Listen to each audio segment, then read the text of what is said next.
Okay, this is SIO test program number 5, which is loading a disk image off of the ESP8266.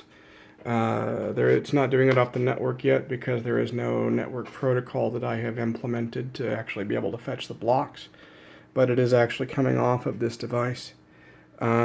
Still timing problems, so if this fails, I will take and try to kick this thing a few times.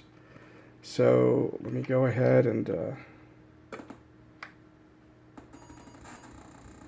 see.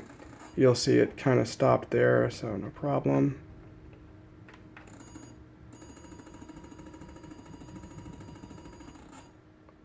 And as you can see, it's starting to work. It's just a little off.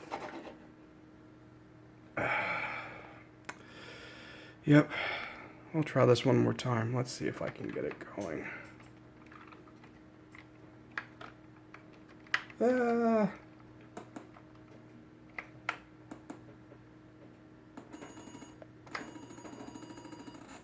See. Yeah, still some work to be done. But, yeah. Anyway, onward and upward.